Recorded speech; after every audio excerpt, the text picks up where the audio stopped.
Hey, what's up? How's it? Aloha. Welcome to Culturized. It is me, Makani. Thank you so much for joining us. If you're listening on our audio portion, tell your friends about us. If you're watching us on network TV, mahalo for doing that. If you're watching on YouTube, get involved, subscribe, notification bell, all the things to validate my existence. Season 5, I'm excited. Apparently, that just tells me that you may like me, but probably most likely you like my guest. This is a space that we've created for you to just get in touch with your culture or learn, talk, share about different cultures that make up Hawaii. And because we are a cultured show, we always, before I introduce my guests, we begin the space this way.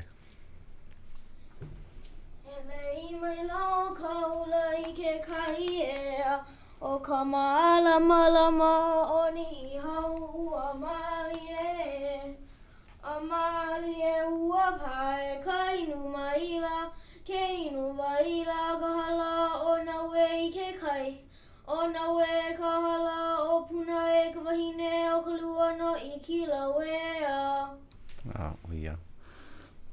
Mahalo e lono. Lono to the brother, the Kanaka Kid. You can check out his YouTube page.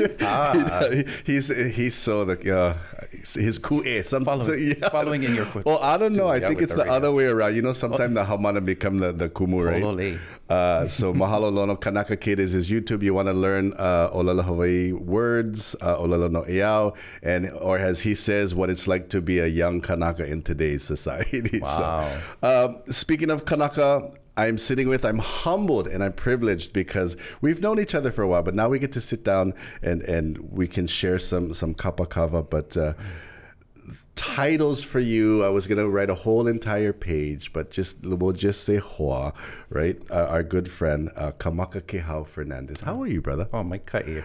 First of all, mahalo for being here. Okay, so we're going to, as we start things off, we're modern day natives, right? So we got a mahalo Shelly from Kapakava. So we've got, I think it's coconut banana, traditional, and kava colada. What do you on the floor? Okay, let's go with the non-traditional, and then we clean it with the. I love it. You want to try kava colada? Hikino. Okay, let's try this. So again, we got a mahalo, and then of course, again, so those of you Ava people that are watching, you're like, how come they're using plastic cups? Right. Because it's flavored. There you go, my ka'i. Really quick, what can you explain to some of our friends why we do that? Why the pa'i? Because it differs, right? Well, in your mana'o. In my mana'o, first of all, I should say and be very honest that makahana kaike, that's where it started for me. And honestly, I've never asked. We just follow what Anakala does. Right. But just the humble receiving and the acknowledgement of our kupuna. I love that. See, we're going to talk about too. We're going to talk about what you just said, kilo skills, right? Because they never say it. You're never going to go, how can you do that? Right. Because the pa'i is going to turn into another pa'i. But that is why the most difficult part of this show when I share culture, it's like you and I know, you just don't ask questions, right? And that's because I want to create this space where I want to be the guy to ask. I want to be that guy in halau that everybody goes, stop asking questions, just wait, right? So anyway, here we go. Mahalo as we cheers this kava colada. See, this is the thing. I always asked you. I said, "Do we just like the apu just go, or do we just sip it?" Sip. This one's pretty good, right? This one is smooth, right? Yeah. It's dangerous. Yeah, it's dangerous. I had a few people that have tried. If you have never had kava in your life, right? For us, it's the root. The vayakane, right? But this one will help ease you into. Ease you into the culture of Ava. So we got a mahalo kapakava for that. Because even what I do during the day at Waianaiko's Health Center, trying to introduce the medicinal side of Ava, right? So mahalo for that as we get into the mood. I want to get right into this very local style. Hey, where you from? I say from Maui. I'm from Maui. Maui. Yeah, so I grew up there since I was an infant, I was 6 weeks old. But here in Hawaii, we have the phrase of hanai. And so my entire family comes from I the just got chicken skin. Ahupua'a o Maui. Or excuse me, the Ahupua'a o Kahului. Okay. And it was just by way of the church that, you know, the deacon traveled and said there was kids needed to be adopted. So I was lucky to come home. Maui, and that's our connection. My grandmother from Punene, and of course every male in my family had to go to Lahaina Luna. I'm just like, oh, right. Growing up on Maui, I mean, from perpetuating, from being an infant. Before that, you just brought up the word hanai, and I always have a thought in my head of what conversations I want to have with you, but I love the organicness of this. When we come back, I want to talk about the concept and the mana'o and hanai. So if you're joining us, welcome to Culture Rise. I'm sitting with Kamakakehau Fernandez. This is where we create a space to learn, talk, share culture. Coming up, we're going to talk about the concept of hanai right here on Culture Rise. Bringing you what matters. Viewers can receive the Star Advertiser Digital Full Access subscription for just $9.95 per month. Go to staradvertiser.com and click on subscribe. Use the code AHAITHING. For all your money needs, Hawaiian Financial Federal Credit Union is here for you. Visit hificu.com. Hey, what's going on? Welcome back to Culture Rise. I'm humbled. I'm privileged to sit in the presence of my hoa. We're kumu, musician, hakumele. There's so many things. I got to tell you. So Kamakakehau Fernandez is sitting with me. And I was thinking to myself, we just talked about you never ask questions. Never ask questions. And that is a very Hawaiian concept. But I think today we have to, right? So mahalo for letting me ask questions, especially about you. But I thought to myself, okay, where am I going to go with this? Because you're a walking encyclopedia of Ike, right? And I'm like, is it mele? Is it who? What am I gonna talk about? Hanai that's what just came out of your mouth. I always say, for lack of a better word, is it fair to say that the English word adopt is not? So that doesn't even parallel, but that's the closest we can get, right? Right, exactly. Because what I always thought and what I was taught is that hanai, like the woman will she thinks that you came out of my kind. Yeah. Explain a little bit more on the concept of hanai. Okay, so this concept of hanai basically is just pretty much the inheritance of that ohana that raises you. Usually it's the firstborn, it would either go hanai to the kupuna, the kupuna kind of kupuna wahine. But it's just the caring of, and obviously, being of African American descent, right? It's really just embracing what the ohana has to offer. And so when Mama had hanai, the ohana is hanai. Now, did you just sit with her, or was it like you're going to learn from everybody? Right. As they say, right, it takes a village. It certainly does. So two of my mother's siblings, they were kumu, makekula kaiapuni, in Hawaiian language immersion. And then her eldest brother is the culture advisor, at the Ritz-Carlton. So, it was one of those things. It was kind of in that Renaissance too, when they were needing schools to start, and so being that they weren't able to participate in Olelo Hawai'i, all of us, the kids, got to embrace that. I always, sometimes I get a little bit jealous, right? Because it's like those that were just, even the word immersion, right? Back in the day, that was just who you were. That was just who we are. There were people that, I always say, people that were lucky enough to grow up with their grandparents. Or their parents, and Olelo Hawaii was their first language, was amazing. I always ask this question, and it's going to be more interesting with you as we talk about hanai. When did you realize, what was the first thing you pilid to when it came to Namea Hawaii? Was it mele? Was it hula? Was it obviously language, right? And when did you realize I'm Kanaka? Ooh. I know, right? That's a loaded one. It's such a, I mean, I love it.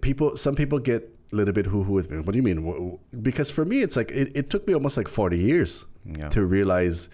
And maybe I think to myself, maybe I didn't realize I was Kanaka, but maybe I just realized my kuleana. I don't know. Right. And that's an important word right there, because when, like for myself, growing up in Kaiapuni, the object here of teaching is to perpetuate, right? And so I just naturally found it to be a kuleana, but I think it's definitely through my gift of mele that really helped me have a sense of place, I would say. What do you remember the first mele you had sang? That sounds me. Was that just pigeon? Oh my gosh! What's the first song you just sang? That's the first song you just sang. I love it. Pigeon Tourette's. I'm originally from Lanai. Sorry. That's why. Do you remember? Oh man, my kapi'ina akala iha e. You see the shoulders. You just like hula. Well, who taught you that? Make Kaiapuni. Kaiapuni. Wow. Yeah. So, so the tradition in Kaiapuni, you cannot enter the classroom without an oli, without a mele aloha aina. Okay, so that's really where it started. So hold on, we're going to talk about this. We're sitting with Kamakakehau Fernandez. I'm so excited. This is going to go all over the place because I'm going to pick your brain. I'm going to ask you all now. Anyway, good. So we're talking, sharing, and just learning culture right here on Culturized. Ashley is America's #1 furniture store. We have everything you need for your home. Let the experts at King Windward help you out of your current loan or lease and into a new vehicle. Visit kingwindwardnissan.com. Hey, what's going on? What's up? How's it? Aloha. Welcome to Culturized. My name is Makani. Thank you. Hit the subscribe button, the notification, validate my existence. We're here to create a space to learn and share culture and native, ethnic, social. And it just doesn't, because we are natives to Hawaii, we a little bit based on that, but so many cultures make up Hawaii. Kamakakehau Fernandez sitting in front of me, I believe, is the epitome of all of these cultures coming together. And you pili, we're talking about peeling to music and kaiapuni, right? Of course. And I love the concept of that, because even like Lona went, just to have mele in school. And it's not like it's just the class you go to. Yeah. That's just that. Which brings me to cultural practices, right? Kaiapuni, oli kahea before you go in, practices that you were taught when you were from 6 weeks old that you put into your adult life now. Do you still?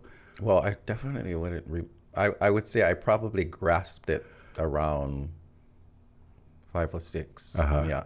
But it would definitely be that oli and mele. And I feel like because of the oli, that taught me, you have the i'i, right? So that taught me how to utilize my leo.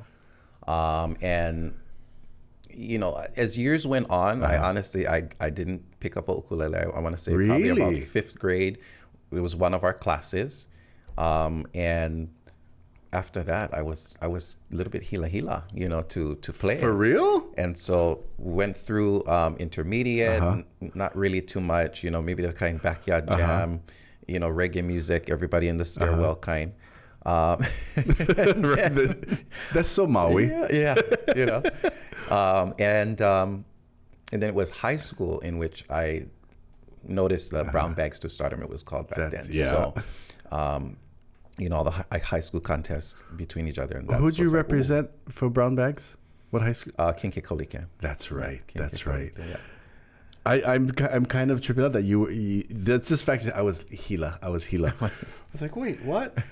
And also, so these practices when you were young. Okay, so oli, and obviously oli today. But I just gotta say, you're that Kanaka that I always look at, because I was always taught, if you can oli, you cannot sing. If you can sing, you cannot oli. No.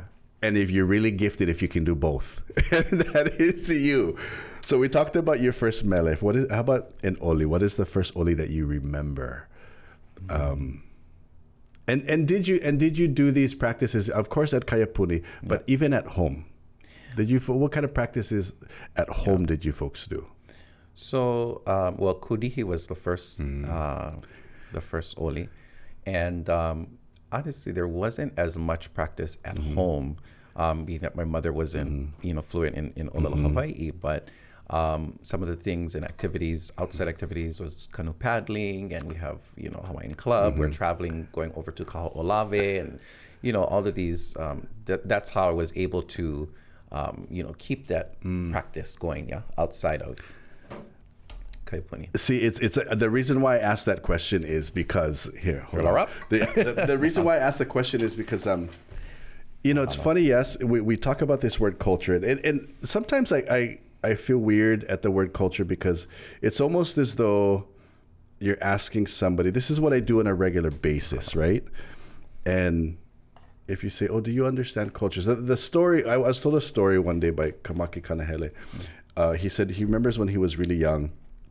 There was at Moana, where the beach park is. They I think he said in the 50s they built it was called Ulumau Village, and they were looking for young Kanaka to come work. And so he says he remembers they went to Nanakuli, and they asked these keiki, who understands culture? Who we're looking for people that can share culture, and he said he remembers everybody's looking at each other like what, what is culture, right? And so they didn't hire anybody. So they came back and talked to Auntie Aggie, and Auntie Aggie said, "What did you ask these keiki?" They said, "Oh, we asked if anybody knew culture. None of the kids knew." And he goes, and Auntie Aggie says, "Ask them this way: who knows how to kiloi upena? Who knows how to throw net? Who knows how?" And so now the kids were like, "Oh, that's culture? That's just everyday life." Right. So when I asked that question, it's like, even I have a difficult time. Like Lono asked me one time, he goes, "Papa, what do you do to aloha aina?" I was like, it was like, wow. So I want to talk about a little bit more practices and a little bit more about you. So if you're joining us, this is Culturized. Thank you so much for joining us. We're talking story with Kamakakehau Fernandez. We are going to inu a little bit more. So stay with us right here on Culturized. Culturized, brought to you by Beachside Roofing, the leaders. Elevate your home's exterior to a whole nother level with Windows Hawai'i low maintenance, energy efficient select siding. Call 808-671-0808 today. Ridgel Kent Insurance, protecting your legacy. Hey, what's going on? Welcome back to Culturized. It is me, Makani. Gotta mahalo all of you for joining us. I gotta thank Kapakava for providing this, as I call it, the social lubricant. We gotta mahalo the Kanaka Kid. We gotta mahalo 3 Pico, and of course Star Advertiser. Thank you guys very much for giving us this space. Sitting with Kamakakehau Fernandez, growing up on the island of Maui. We're talking about different cultural practices as growing up, but these are things we just did. You pili to mele, you pili to oli. Are you still teaching? And hula, not in the school, but Well, you're always teaching, okay. And hula as well. Here's a question I like to ask, because us being off island, outer island, poe. When did you move to Oahu? I moved to Oahu in 2009. How different was it? Because a lot of people don't really understand too the differences in culture, even with it, of course, within Ahupua'a, which in Moku. What was it like for you? Because it was culture shock for me. Oh yeah, from sure. From Lanai too. Yeah, absolutely. I kind of was like a kid in a candy shop, like, oh wow, this is hoi hoi, because when you Maui is everybody Ohana style, and Maui County, Lanai. In fact, my father is from Lanai too, so I spent a lot of time there. I was gonna get into that. Yeah. So anyway, how's our connection? Yeah. So it was definitely an eye opener. I consider or describe it as like the New York of the islands. Were you more pu'iva, like just like whoa, or were you like you said, wow, this is like sensory overload? Yeah, I would say sensory overload, but anxious in the sense of want and eager to learn. What differences did you notice right off the bat? Well, first of all, it's the other cars. So much my car. My mom comes here and she's like, oh, okay, I'll come for about 4 days, hey, the second day, I gotta go home already. Yeah. I go home. Or we're driving around and she, they make with their foot, she making her own brake. Yeah. Oh, slow down. Oh, too many cars. I was like, Ma. And or she'll sleep at my house and she's so, I don't know what it is, but you know how quiet, right? And she's, what is that? What is that? Ma, it's a car passing by. What was that? Ma, as neighbors just walking by. She goes crazy. Those are the things I noticed. And here's one that may get us into trouble, but did you notice anything about just the people of Oahu? And I'll start with it. And I love, because when I go back to Maui and when we're at home, no matter if you know the person or not, they're gonna, how you bra? Aloha bra. Everybody, you know. Here, sometimes they gotta give you the up and down. Like they gotta look at you sideways. I had a hard time with that. It is very much like that, and I feel it's because of just the whole go, aspect of it. Everybody's kind of just very self-centric. My ohana, and that's it. Yeah, but it is hard, when you're out also in the public eye. Anytime my family goes out, they're like, okay, this is gonna take a while. If I'm coming along with them, they're like, okay, we're just gonna go ahead, Kamaka. You catch up with us later, because that's how I am. Aloha. Right? Don't know, Papa. Yeah. You gotta aloha everybody. Yeah. Yes, I have to aloha everybody. Speaking of ohana, when you go out and being in the public eye, what does that kuleana feel like? Do you feel it's kuleana, or that's just you, or because they know who you are, right? They know where you are from. They know your mo'oku auhau. What does that feel like as far as kuleana? I gotta remind myself very often, and this was something I developed just by paying attention not only to Hawaii's people, but even outside people that have that attention. Is as soon as you walk out of your door, it's like you gotta almost hold yourself together, but not to the point of not being yourself too. That's what I was gonna. At what point? Like even that as being Kanaka, at what point do you just? See, I can't even put into words that kuleana. So do you feel? Is it difficult, or is it to the point where you just like just go be me?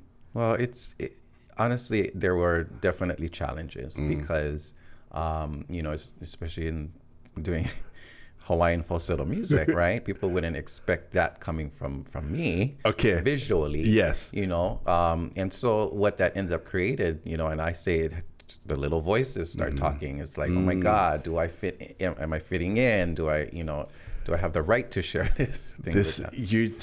You're just pulling everything out of my mind of all the things I wanted to talk to you about. If you're joining us, welcome to Culturize. We're sitting with Kamakakehau Fernandez, and you may think about it a lot. If you've seen him before and you never knew him, you look at him one way, but what's inside him is a totally different thing. So we want to talk about that. Falsetto, mele, and you look at him. So if you've never had a chance to sit down and get into the no and the mind of Kamakakehau, we're doing it right here on YouTube, extended version. Go hit the notification bell and subscribe. Culturize.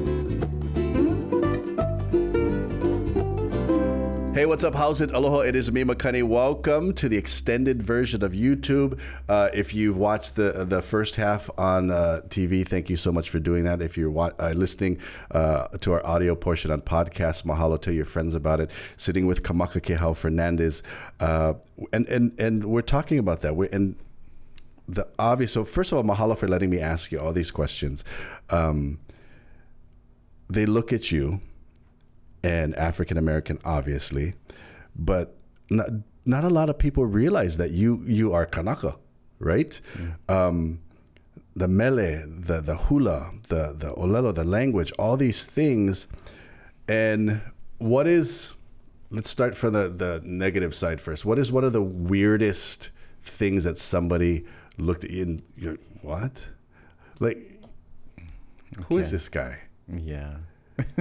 Is it? So one of the things really are, you're more Hawaiian than me, and I understand where it comes from, but at the same time, my response would usually be, especially if it came to language, I'd say it's never too late. It's never too late. I think everything requires consistency. So, that's, yeah. I love that. I love the fact that, because that's something I talk about too. When sometimes I get bothered when there's some Hawaiians that are like, let's just say it. Sometimes they think they're of ali'i status or something. And I'm the guy that's like, no, you can be who you like be. Somebody got to pauna poi, right? Mm-hmm. Somebody got to pa'i. And thank you for saying that, because it's just that. Some people, like the whole purpose of this show, some people are like, bro, you're very cool. I'm like, well, you can too, right? Yeah. And I try and tell them, correct me if I'm wrong, is this a fair statement? Because I like to tell people, I don't know more or less. I just know different things, right? Yeah. So if you had to encourage someone, Kanaka or not, that wants to get into culture, what's the first step? What would you tell them? Well, I feel obviously you would need a kumo.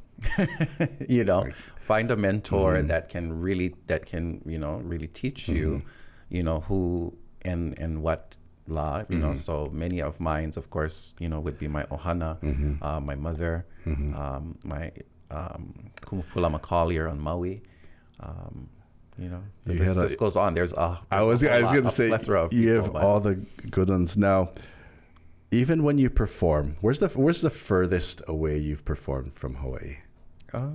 Furthest from Hawaii would have to be Japan. Really? They love you. Yeah. Like, it's a shock for them. I was like, sugoi. You're right.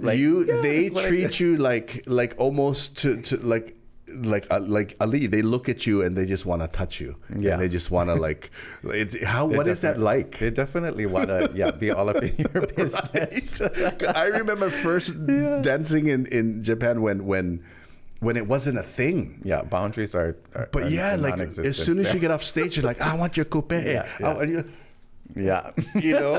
And you look at it now, Japan, how often do you still, well, you haven't gone in a while because right.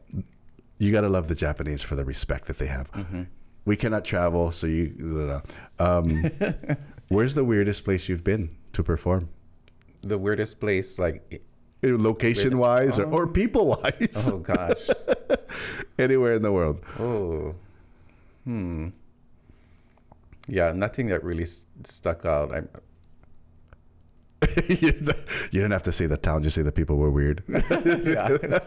Oh, gosh. This is... Yeah. Are you... How long I haven't been, because we've been so, So what have you been out doing? Of the music, so... What have you been doing? Well, we had to rely only on social media. So that was, one area. But I was really working on myself. Just, and the reason being is because it's almost like you have to reinvent yourself. I said, if I can't ever do music again, what am I going to do? But my thing is always being someone of bringing value to other people. I was, again, reading my mind. I noticed that you're on this huaka'i. In your mana'o, should we ever stop going on huaka'i? Is there a time or should we continue? Like you just said, we have to reinvent ourselves. And I always say Hawaiians, we're such forward thinkers. And that's why I love following you on social media, because you're moving forward and you're doing, what is it like going on a new huaka'i? Finding yourself. Yeah. And it's, it has its ups and its downs, but what really triggered it,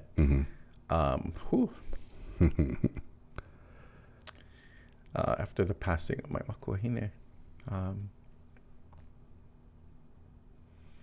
my uncle said one thing is like, this is her legacy here. So then I have to, flip my mind and, everything that I knew, all I know is Hawai'i. So what I realized what's important for me as a human is to understand myself completely. I never grew up around African American culture, so that is really where that huaka'i is heading. But I feel like it's a larger picture. There are so many people out there in the world that have these thoughts and maybe insecurities, whether or not they should, or I know a few people it's like, well, aren't you just happy with what you've been raised with? And I said, of course I am, but why can't I go and explore my culture? Yes. I mean, that's Yes. basically been what I've been taught all my life is to appreciate your culture. So, you know, I always feel that, you know, my mom, I will make my mom proud, but and my ohana proud. But you know, this is something that I'm doing for me. Everything you see when you talk to Kanaka, like everything that comes out of your mouth is like, can you just play while you? It's a melee, the thing. But what I want to say is that is amazing because you are taking what Makuahine, her ano, and everything about her, and saying yes, you get in touch with your culture, and you're using Hawaiian concepts and Hawaiian manao and ike, and now getting in touch to the other side of you. Yeah. How has it been so far? Is it like moving from Maui to Oahu? Because now you're going into it's your ethnicity, but at the same time you're like, ooh, I don't really even know if that's me, right? How's it been so far? It's been fun. It's you know, and you got to learn how to be in the moment. You know, be in the moment, and you know, and be ready to receive what comes. And, you know, and then that turns to understanding more of yourself, who you are, where you come. You know. What does it take if somebody is in that same va'a and they need, because all of us in Hawaii, we're all multi-ethnic, right? You know, I had one friend that's like a Filipino Hawaiian and says, well, you know, the Philippines doesn't need me, so I just go and pili to my Hawaiian side, which you know, I get that. That's his manao, right? You know, I also have Native American, and I'm kind of on that journey because I've been working with a lot of Native American organizations lately, and Hila, when they're like, oh, is your father's a Iroquois? I'm like, yeah. Oh, what do you? I don't know, right? How did we know the mindset of why you did it? Where'd you start first? Like, where did you just? I need to get in touch with my African American side. Where do I go? So, like for me, the first thing I did, I literally called.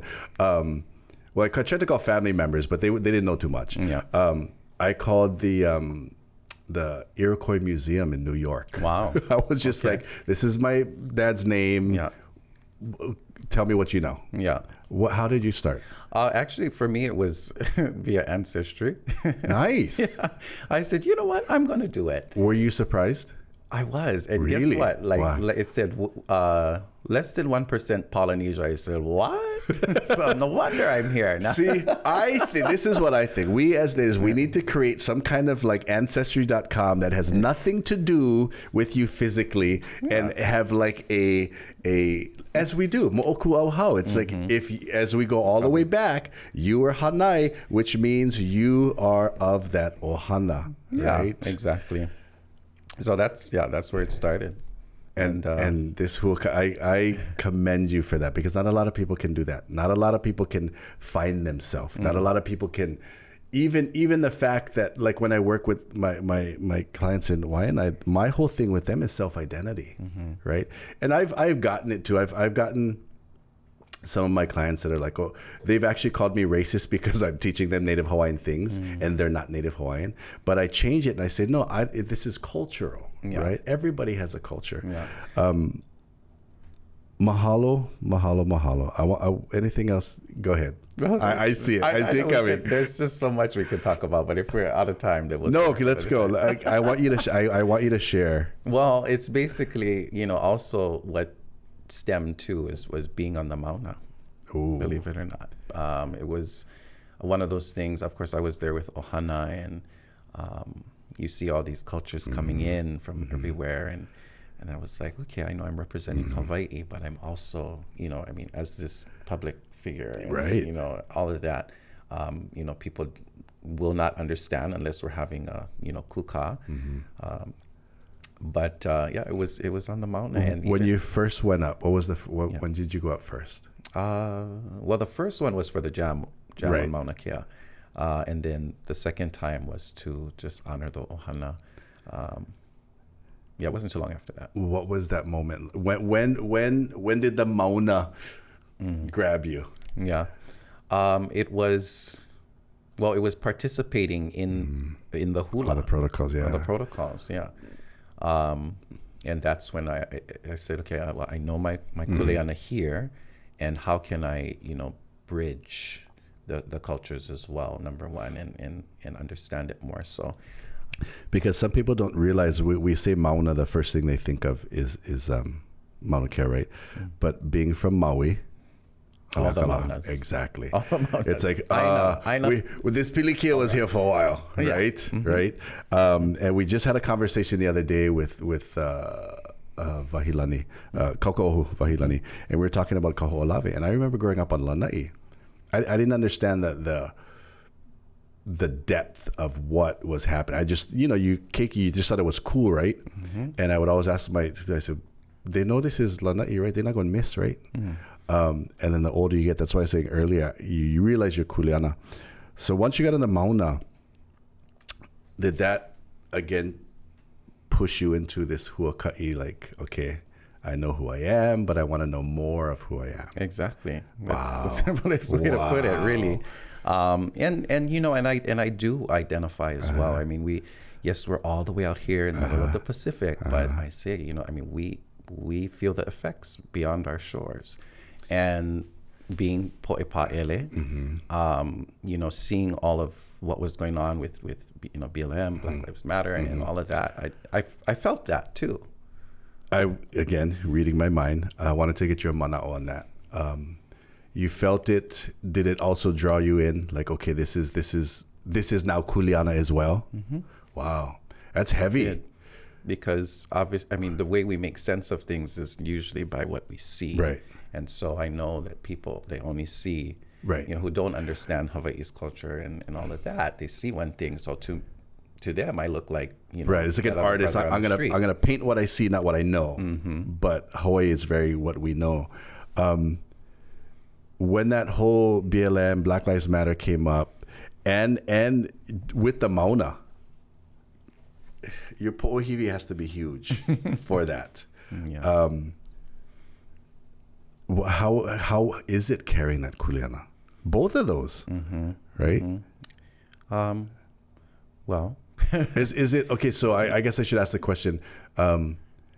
You continue to find yourself first, and then you realize, okay, now I can help the lahui. Yeah, just dig your roots. And my thoughts are dig my roots, deeper. I love it. And just, all I can share is what I know, but also, be kilo, right? Be makavalu, pay attention to what's going on and see how we can connect Ikeau Holo'oko'a. And I always think about Tutupilahi Paki as well, and her saying, right, this, of aloha, and how, the examples that we have here in Hawaii are really what our world needs. If you don't know what he's talking about, can you share that Antipilahi's concept of aloha? Well, it became an acronym. So akahai, kindness, and lokahi is unity, olu, pleasantness, ha'a, humility, and ahonui. And see, I always say, and Antipilahi, if you have all those traits, that's the essence of aloha, right?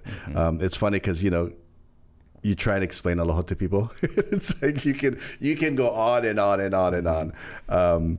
But I want to. Can you come back one day again, please? Of course. Because I'm not done picking your brain. If you're joining us on Culturized, you've got any manao, any ideas, any questions, you want to get into the mind of Kamakakehau and learn culture, learn language, learn mele, anything and everything, comment down below. Hit the subscribe button. Hit the notification button. Anything else you want to? You're good at this. Mahalo. Can I know? You walked in and you didn't have ukulele. Oh yeah. I was on the pali, and I was like, "What the? Can you take us out with something?" Let's see. Ooh.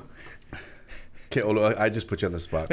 He mele ke ia aina olanai kahuina li'i o na mokupuni li'i ka manao me ka ole lopea Nui o nā moku aina. Yeah, that's right. He mele o lana. Mahalo, mahalo, mahalo for being here. Kamakakehau Fernandez right here at Culture Rise. We're going to bring him back. If you want him to come back, comment down below. Mahalo for joining us.